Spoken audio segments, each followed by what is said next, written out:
This podcast is intended to provide information for educational purposes only and to serve as a starting point for you to have a conversation with your personal physician. Nothing stated on this podcast should be considered medical advice. Consult with your physician before undertaking or changing any treatment plan.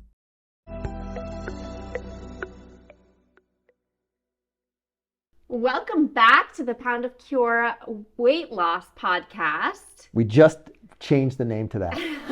Just now, at this very moment. We changed it in this moment, live here with you. We realized that nobody knows what the Pound of Cure podcast is about, and I know when I look at podcasts, I look at the title and that's what that's what I want to learn more about. So we just now renamed the title to the Pound of Cure Weight Loss Podcast. Yeah, tell all your friends. So we did it. It's done. And we are on episode 10, Why Your Meds Cost So Much. So we've got a really packed episode today. But did you know only 8% of podcasts have more than 10 episodes? I'll tell you, I think we're onto something here. I'm excited. It's good. We're already in the 8%. Yeah. We also now are in the top 15% of all podcasts, which I'm impressed by. All active podcasts. Active podcasts. Yeah, all active podcasts. So to keep that ranking going, tell all your friends, tell your family, spread the word. I think that, we have so much value here. And if you find this valuable, we definitely would appreciate you sharing the word as well. Absolutely. Our goal is really to provide science-backed information about weight loss, taking all the stigma out of it, providing a good kind of common sense approach to losing weight that really takes the stigma out of weight loss surgery, out of the medications, and also out of the nutritional changes, and just comes up with something that works for patients. And so that we're looking at obesity like we look at every other disease. No bariatric patient left behind. That's right. No GLP-1 med patient left behind. That's our goal. We want everybody to understand that physiology plays a huge role in weight gain. And if you're going to solve this problem, you have to take a physiologic approach. And that's what this podcast is about. On a different note, our practice is growing. And we are hiring. We're looking specifically for nurse practitioners or physician assistants. We do have room in our practice for an additional one. We're growing very quickly. We're really only limited to seeing patients in Arizona because of medical licensing issues. Our hope is ultimately to grow beyond that, and we need more staff in order to do that. So if you are a nurse practitioner or a physician assistant, want to join a rapidly growing practice with its own podcast. How many of those are out there? Let's be honest. Please give us a call, reach out, call the office, ask to speak to Sierra, our office manager. I also wanted to share that on 2 episodes ago, we talked to Kim and Larry, and they were both struggling to get their Ozempic approved. We actually have gotten Kim's Ozempic approved. I spoke to her the other day, and she has received her medication.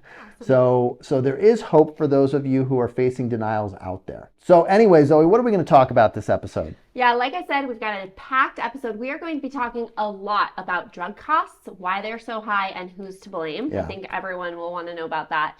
We do have a patient story. We've got another guest, which we're super excited because she actually has a fabulous way of getting her kids to eat more vegetables along with herself. So, and she's also going to discuss the privacy around her decision for having surgery. And I think that's also a very important component as well. And that's perfectly fine to have that privacy. So she's going to share a little bit more about that. We have our, of course, nutrition segment. I'm going to share with you a hack for getting more veggies in, making it more convenient to eat your vegetables, as well as our questions from our listeners, weight regain after surgery, specifically the gastric sleeve, metformin, and then staying on track with nutrition while traveling, specifically those first couple months after surgery. Fantastic. All right, great episode. Well, let's get started. Our first segment is the news.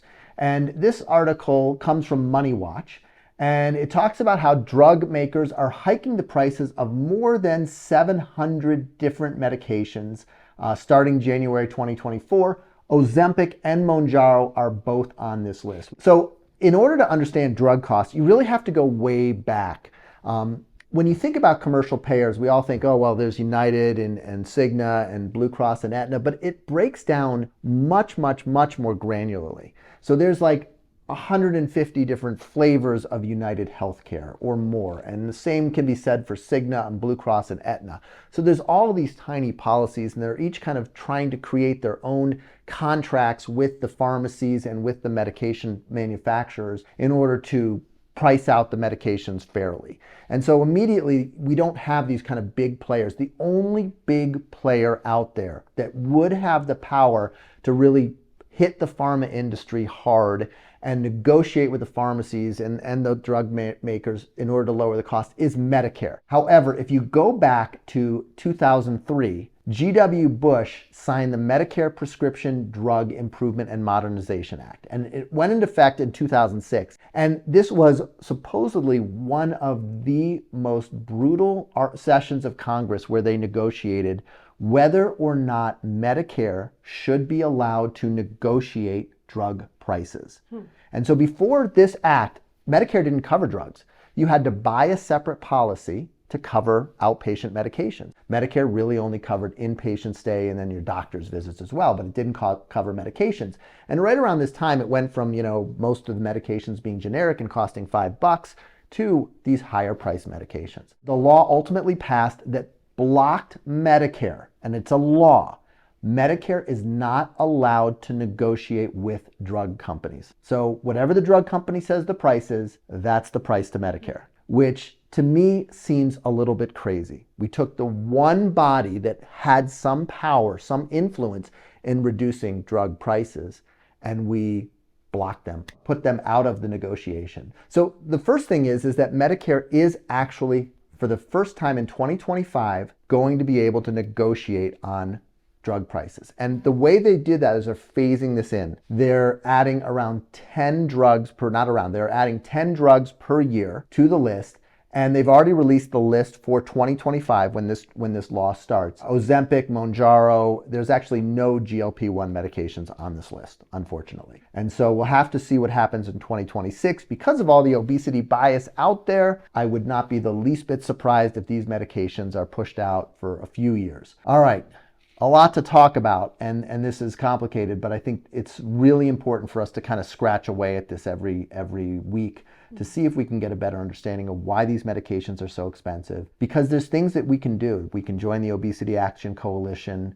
We can reach out to our Congress people. We can follow some of the laws that are out there, and there are some laws that are currently being voted on that may help reduce drug prices. And it's important, like the more that we can spread this information, I'm learning so much, and I think the more people know, then there's more change that we can help facilitate. Yeah. All right, let's move on to something lighter. Why don't you talk about our next guest here, Zoe? All right. Well, we want to welcome Amy. She has been a patient with us for 2 years. About that, yeah. It's been a while. Yeah. And so we're really excited to hear from Amy. All right. Well, now we have our incredible patient, Amy, here to share her story. Amy, thank you so much for being here with us. Thank you for having me. We know you have a long drive, so we appreciate you making the trip. Thank you. So first of all, you don't see Amy here. And the reason for that is because Amy is keeping her story about bariatric surgery private. So Amy, who have you told about your bariatric surgery? My husband. Who else? That's it. That's it. So talk to us a little bit about, let's just talk about the nuts and bolts. Like, how'd that work? Like, you had some time off, and there was a recovery, and then there was a period of rapid weight loss. Like, how'd you kind of explain that to people? Did people ask, how'd that go? How'd that work for you? So one thing that worked in my favor was that I had my surgery during COVID. And so I had limited interactions with everyone outside of work. So I didn't really see, for example, anyone outside of my immediate family. So they weren't able to notice the changes. And what I did with work is I was honest. I said that I was going to be having surgery for a hernia repair, which was done at the same time that my gastric bypass was. And so I really just made it about that. And as I began to lose weight, people asked me questions about what I was doing. And what I really focused on was the truth. I was eating mainly protein and vegetables and being intentional with my water intake and my exercise. Fantastic. Yeah, I actually, believe it or not, I have a patient, this is back from my Michigan days, who didn't tell her spouse. What? Yeah. She did not tell her, not even her spouse knew Wow. that she had weight loss surgery. And she actually pulled it off. So you pulled this off, right? I have pulled it off, yes. Yeah. Barely anybody knows that you have had weight loss surgery. And I think this is, I love that you're on the show sharing this, because I think there's a lot of people out there who are afraid of the stigma of weight loss surgery and think, oh, if I want to have this surgery, I want to go through this, but I don't want everybody judging me. And I get it. Like, who likes to be judged? And let's be honest, people will judge. And there's also, though, I think the other side of this is that for every one person who judges, there's going to be 10 people in your corner pulling for you. But I think that the fact that you can go through the surgery and not tell anybody about it, that is totally doable. Yeah. We do that all the time. Patients will give me instructions. Hey, my mom is with me. She thinks this is hernia surgery. Talk to her about my hernia surgery. And my responsibility is to my patient, is not to my patient's mother. And so I have no problem with that. I think most surgeons, I'd say probably 98% of surgeons are going to go along with that, no problem. I think from an ethical perspective, it's very clear. Your obligation is to the patient. So you've been able to pull this off. Is there anything else about your decision not to tell people? Any unexpected side effects or thoughts that you have about this, or anything happened where you almost got caught? Or I don't really think that I have had anything like that. What I didn't expect was, so I had surgery with a different provider out of state, and had some complications, and then found you about a month after my surgery. And I found the entire community here at Pound of Cure Weight Loss. And so that was the first time where I was able to be honest with anyone about exactly what I was going through. And what I didn't realize was what a difference it makes to connect with people who have lived what you are living, who have had this shared experience. And so that's really one thing that sticks out to me. Yeah, absolutely. Power of community. Totally. We've talked about that a lot. Yeah.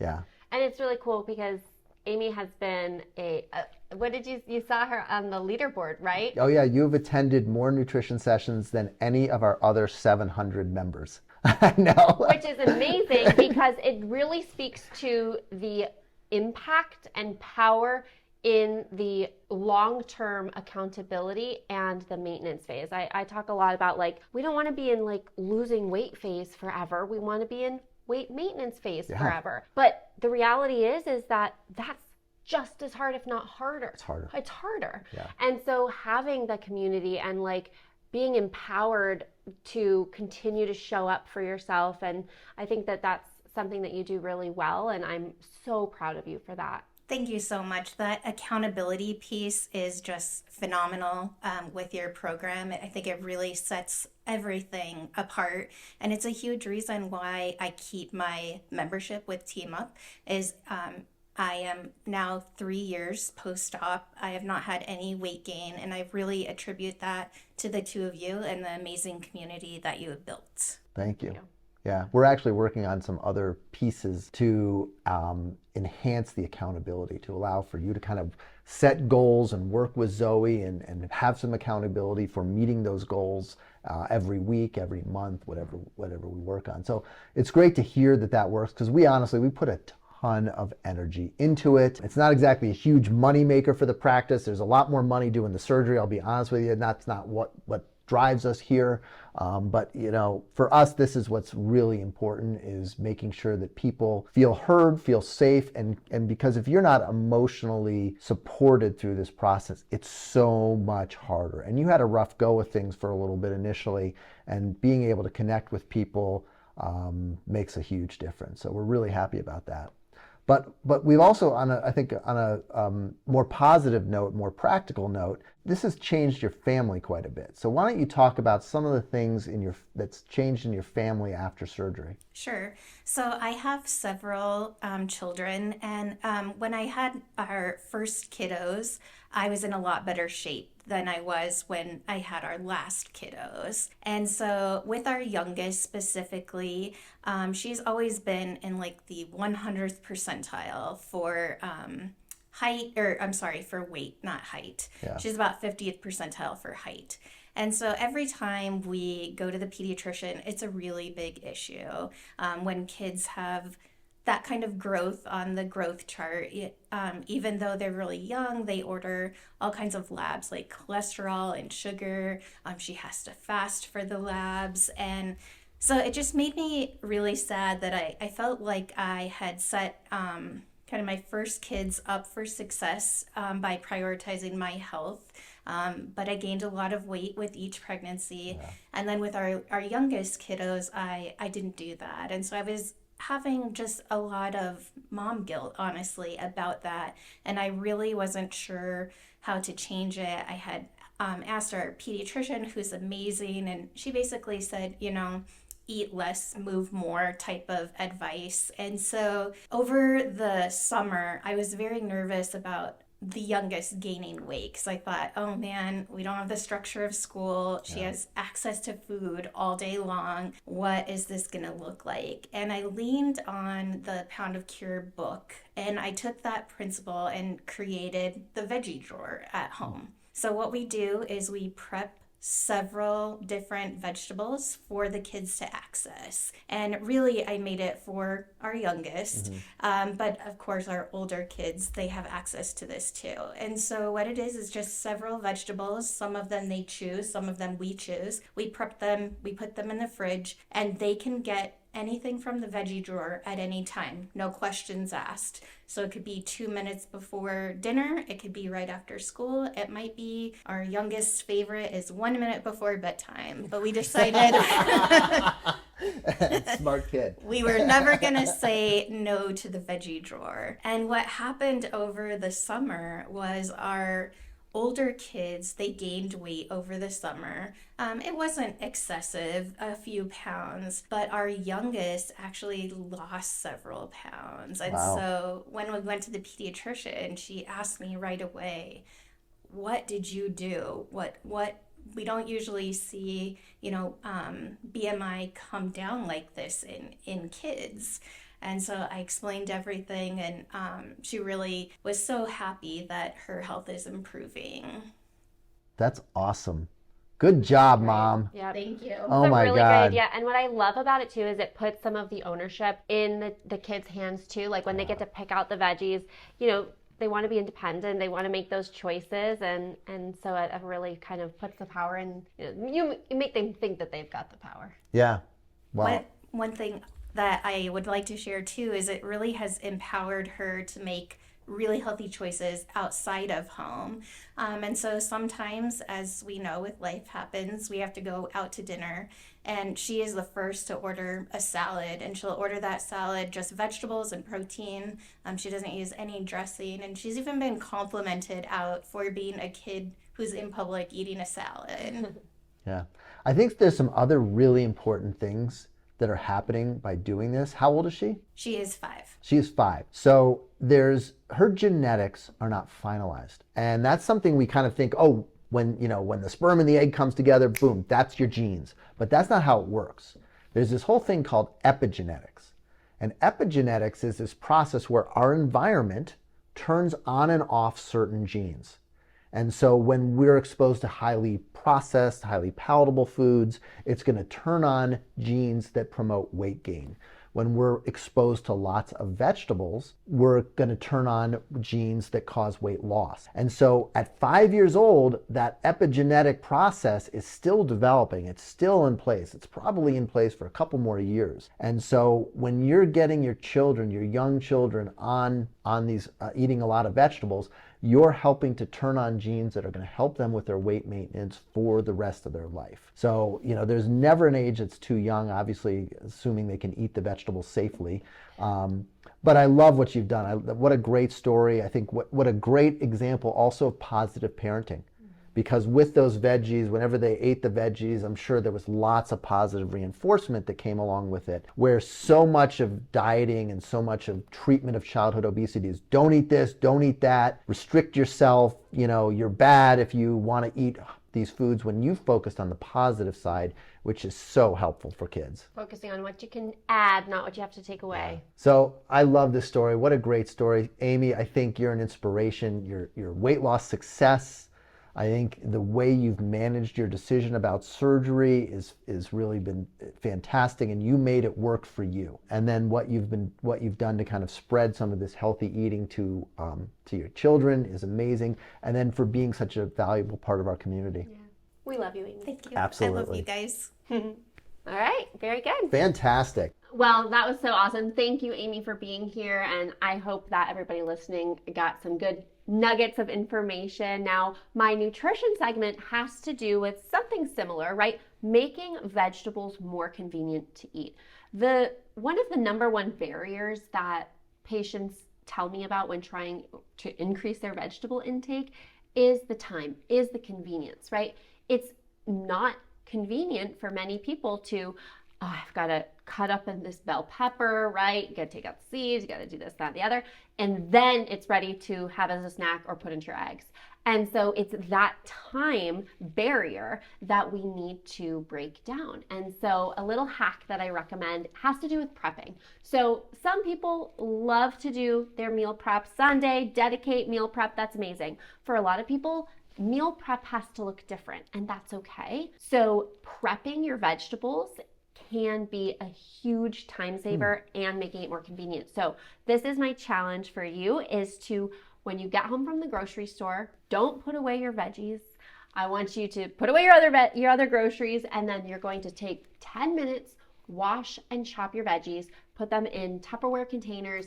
They're clean, they're ready to be added to salads, grabbed as a snack, added to your eggs, wherever you want to have your veggies, and put them at eye level in the refrigerator. That bottom drawer where the veggies go, maybe you have the best of intentions. You buy a bunch of veggies and you put them in that bottom drawer, and then when it comes time to actually eat them, a lot of people say, well, they end up going in the trash because it's, they don't have the time, the convenience, and then the vegetables die. So do yourself a favor, take out 5, 10, maybe max 15 minutes, get your veggies ready to go, make them convenient, have them as a snack, add them to meals. I love that. That's a fantastic idea. I think it gets back to some of the things we talked about in past shows about your food environment, right? Absolutely. When you open the fridge, the first thing you're seeing are the veggies. There's not an obstacle. There's not a barrier to you choosing those as your snack as opposed to something else. That's one of the reasons why chips and other highly palatable foods are so frequently eaten, is that you just grab the bag, open it up. I mean, you can pretty much have, half the handful in your mouth before you even recognize the conscious decision you just made to eat. Yeah. So you're really kind of putting vegetables on par with chips and cookies and other packaged foods and making them just as easy to eat. Exactly.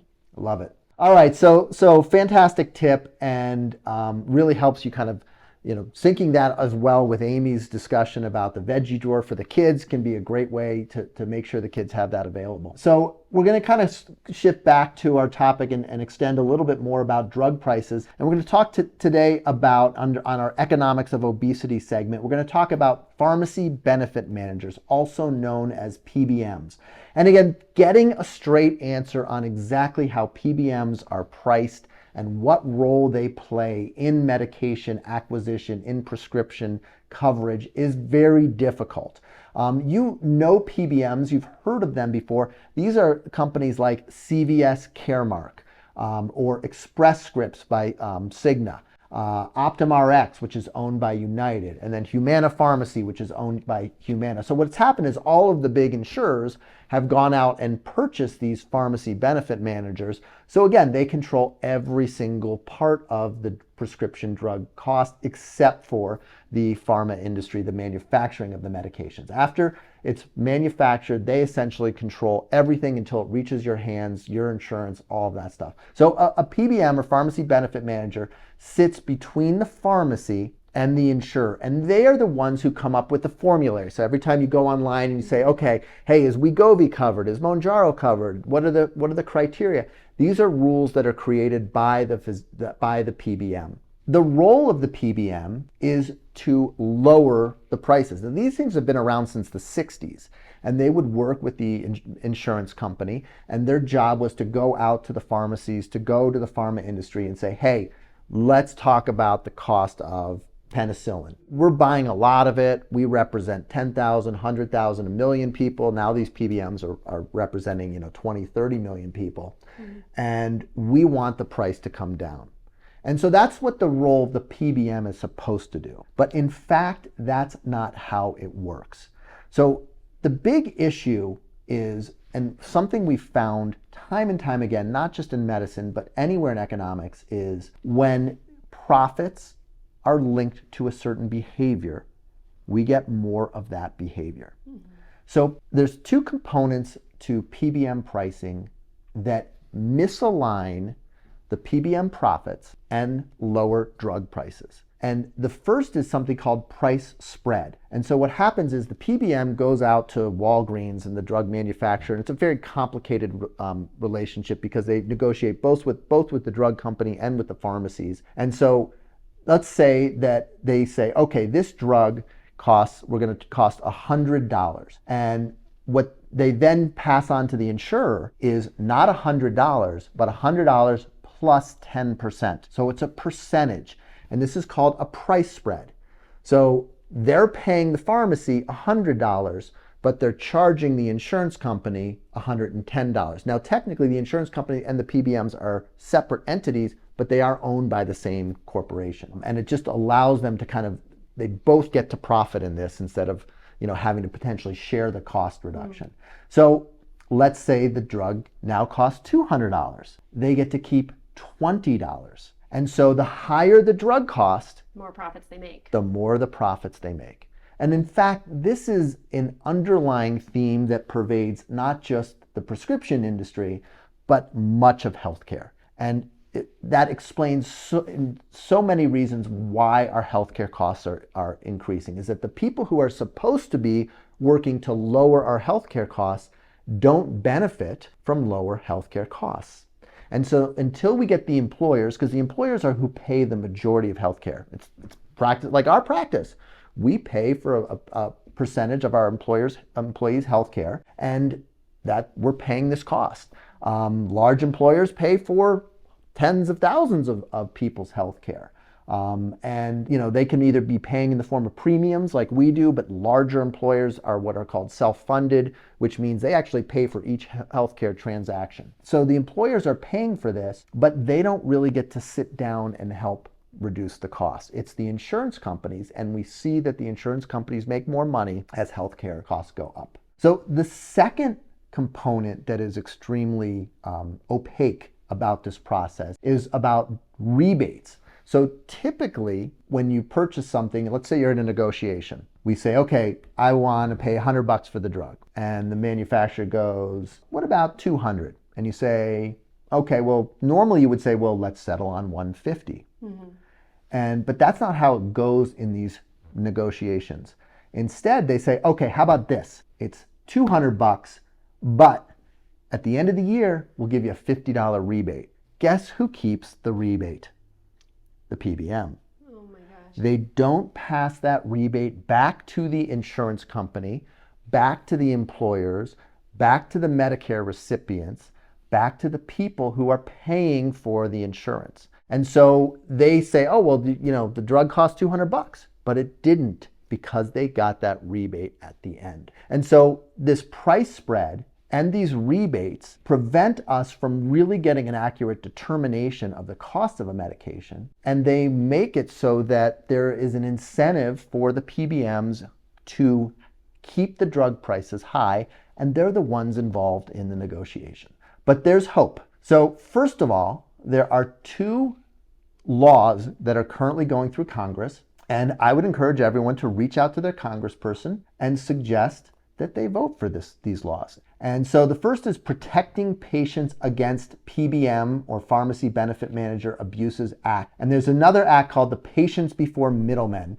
And these acts only apply to Medicare, so they don't apply to commercial policy. But they essentially have forced the PBMs to only charge a flat service fee. So for every member, they can say, okay, it costs $20 a person to participate in our prescription plan. And that's the only way they can make money. It prevents the spread pricing, so there's no ability, if they pay a pharmacy $200, they got to charge the insurance company $200. They got to charge Medicare $200. Mm-hmm. There's no hidden service fees, and there's no percent charges based on the cost of drugs. Because again, the higher the cost of the drugs, the higher the percent return for the PBM. And so these laws are actually really helpful and favorable and will bring down costs for Medicare. They do nothing for commercial policies, but so much in healthcare is linked to Medicare. So as we get more of this in place for Medicare, the commercial plans are going to be able to say, hey, I want that too. Some other really great things are happening. There's Mark Cuban Cost Plus Pharmacy, and he is extremely transparent through this program, and they sell only generics right now, and they are a tiny, tiny, tiny piece of the prescription puzzle. I mean, they're far less than 1% of all the prescriptions that are sold. But it's very clear. You want this drug? Well, this drug, we bought it for $80. We're going to charge 15%. That's what they charge, a 15% plus shipping and handling fees. And it is just right there on the list. This is our cost. Here's our 15% markup. Here's your shipping and handling fee. And here's your cost. And we're seeing drugs for half, a third of what you'll get from CVS and from Walgreens. We see something similar with GoodRx as well. But of course, the PBMs are onto this. They see this cost plus model as being really well received by the public. Of course. Of course. And so now we've got CVS CostVantage and CVS Caremark True Cost. So these are the PBMs coming out with their own version of this. And honestly, they're not stupid. They see what's happening. If I can see it, believe me, they see it too. They know what's happening. They know they're going to have a lot of attention paid to them. They know they're going to have some limitations in their ability to profit the way they have been. And so they're trying to come up with their own solution. But in many ways, this is like giving the fox the keys to the henhouse. If we count on the PBMs to change their payment model, we're just going to get more of the same. And it's really important that this comes from outside of the insurance industry. All right, I've talked a lot about drug prices. I think it's time to move on. Okay. So now we'll move on to our listener and social media subscriber submitted questions. Sierra, you want to go ahead and read off our first question? Sure. Okay, so first question is from our YouTube video from episode 8, Paging Dr. Lily. And this question is from Angela. Hi, I had a sleeve 4 years ago. I was losing weight for a year and a half, kept it off for another year, and I'm gradually putting on weight ever since. I've gained 10 kilograms. I'm doing CrossFit 5 times a week and eating pretty well. But I feel my body is craving more food, so my calorie intake increased. I'm worried the increase will never stop. Is my only option to go on meds? All right, Zoe, first, why don't you talk a little bit about her strategy for weight maintenance?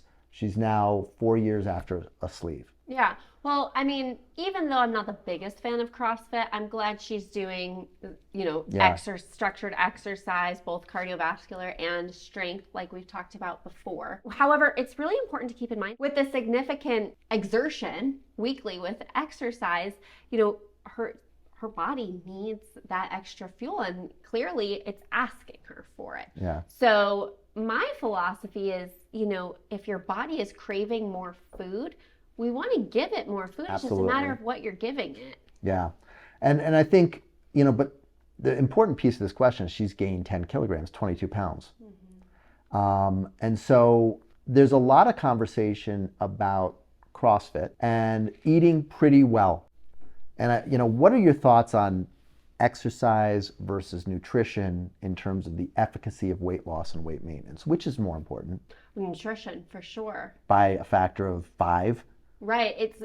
I'm sure everyone has heard the phrase, you can't out-exercise a bad diet. Absolutely. Right. We want exercise to build muscle and, maintain your metabolism, but the reality is that if the nutrition isn't there, it doesn't really do a whole bunch of good.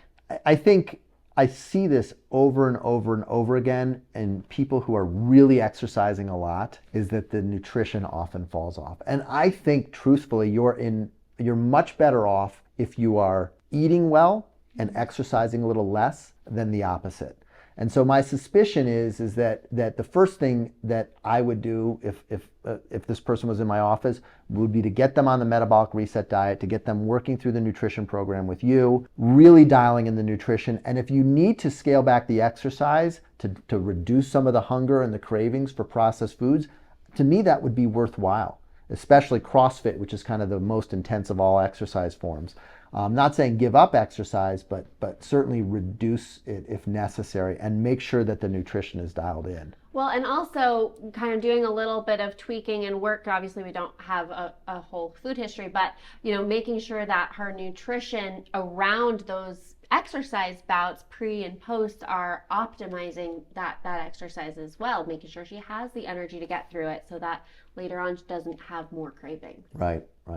I think if the nutrition is dialed in and the exercise is dialed in as much as you're capable of, then the answer to whether your only option is to go on meds, it probably is. It's either that or tolerate the weight gain. And that's, a personal decision, one you can make with your doctor.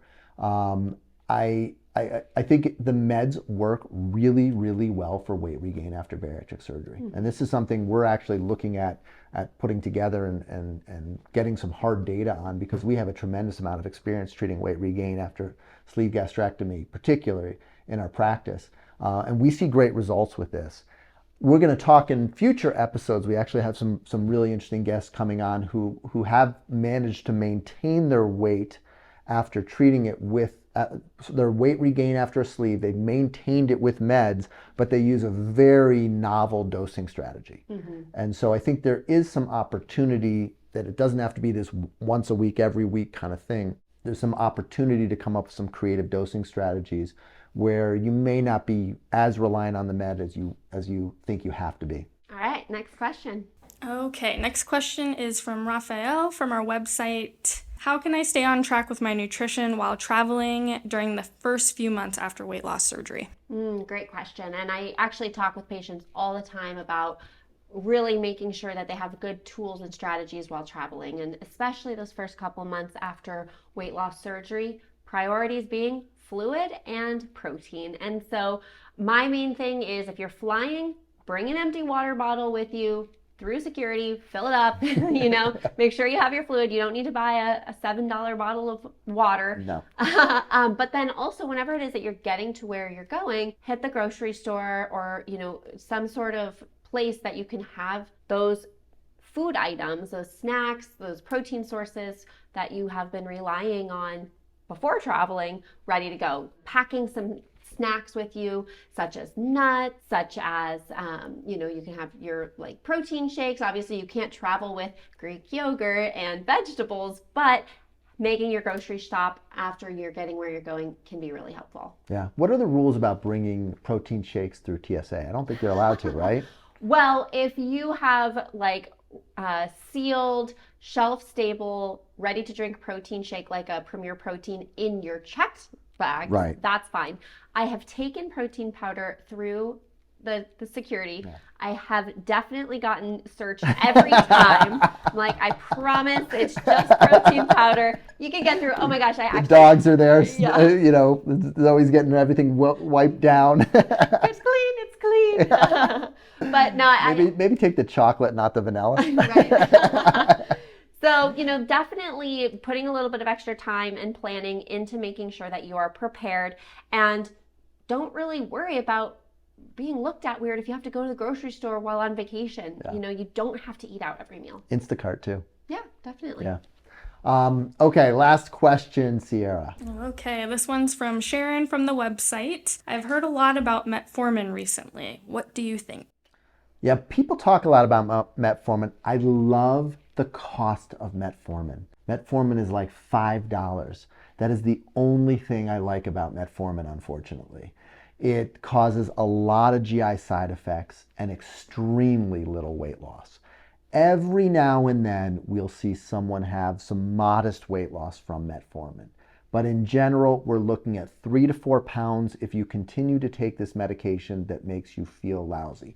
Essentially, I think this medication works by making you feel nauseous and giving you a GI upset, and that discourages you from eating a little bit. But I don't think it does anything metabolically to drive weight loss the way the GLP-1s do. So it is a reasonable option for someone. Well, it's not really a reasonable option for anyone, honestly, in my opinion. I wish it was because of the cost, but it just doesn't work, unfortunately. Yeah, well, sounds like that's that. Yeah. Well, that wraps up another show. Happy to have you guys here listening with us. And as always, be sure to subscribe to our podcast so we can continue climbing in that ranking and also delivering science-backed information about your weight loss journey here to you for free. That's right, without judgment. Right, exactly. Make sure you give us a follow on social media, all of your favorite platforms at A Pound of Cure, our nice new sign, which we're super excited about. And we'll catch you in the next episode. See you next time.